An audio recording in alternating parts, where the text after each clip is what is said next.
Hi guys, it's Jake here. I did promise a few weeks ago on the dyspraxia page that I was going to start a series of vlogs and videos that were going to focus on dyspraxia, and I wanted to make it relatable, and I asked you guys for topics and everybody said keep it individual, keep it your own thing, and I thought, do you know what, that's the best way, isn't it? It gets me across, it gets everybody across. So I just wanted to talk to you about today and introduce myself. So I'm Jake, I'm 22. I'm from Leeds, England, and I'm a business graduate. I graduated from uni 2 years ago, something like that, from York St John's with a 2-2 in business. So guys, if anybody's out there that's thinking of doing a university course, you can do it, you can achieve, you just need to be positive. I have 3 points: positive, determined, willing, and I think these are the things that we need to look at. Positives are, guys, let me put the spin on this. So I did my dissertation and it was pants. Like, it was absolutely terrible, I'm not gonna lie. There was bits and bats that needed to be changed, and every time I submitted it to my lecturer, it wasn't the standard. X was wrong, B was wrong, C was wrong. So we needed to change that and do it. So eventually she sent me an information and was like, look, try it this way, and we did it. And we succeeded, and we got a 2-2, and I graduated with a 2-2 overall. So with a bit of positivity and the right push from family, friends, teachers, staff at work, you know, you can achieve and you can do it. So that's point number 1 we've discussed. So that was positivity. The other one is determination. So dyspraxia affects people in different ways, and it can get you down. You get in your head, and I get in my head about things that shouldn't get in the head.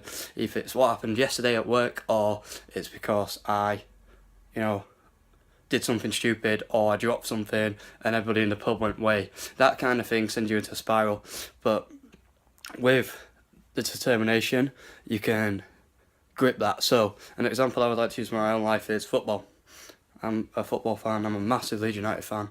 I love football, I love cricket, I love tennis, I like to play all these games, and the reason why I like to play these games is because you push yourself and you challenge your coordination, and when you do hit that sweet tennis shot back down the line, or you put in that Andre Pirlo like knock over the top at football, you think, yes, it's all worth it. So I have played for 2 different football clubs and I've never scored. And I've been dropped from the squads and brought back in and dropped from the squads again. And finally, this season, I scored. And it was the weight of the world had been lifted. It took years to achieve it, and we did it, and I scored. And, everybody was proud, because I think my friends and family knew how much it meant to me to just see that ball go in the back of the net. And it wasn't a good goal. I'm not clear, it was just a header. But even that takes skill. To get 7 wickets at cricket, guys, I do bowl the wide ball, so you bowl wide, you get tonked, but then when you take that wicket, bang, determination, because you persevered, you've succeeded, you've been determined and shown that guile and grit to get your head down, whether that's at school, work, sixth form. You just get on with it, get your head down, ask questions if you're stuck, and show that determination to succeed, and you will succeed.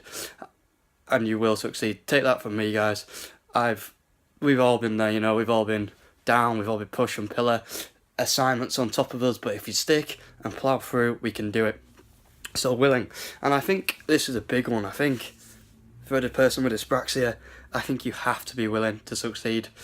So you've got to be willing, you've got to put in the effort, you've got to put in the time, and without it, you can't be determined and you can't do the other stuff. And willingness is everything, isn't it? It's key. So if you enter a new relationship, you've got to be willing to make that work. If you enter a new job, you've got to be willing, you've got to learn. And I think we've got to be willing, and we've got to learn how to cope better with dyspraxia. And I'm hoping that through the course of these videos, we can do that. We can be willing, we can succeed, and we can hit those other two points. I feel maybe I just rambled at you. So that's what I think is the keys to succeeding with dyspraxia at the minute.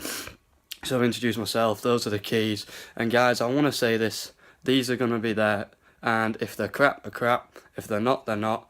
But I'm going to put these up because it might help and it might be relatable, and this is the first one off my phone, so don't hate. Thanks, guys.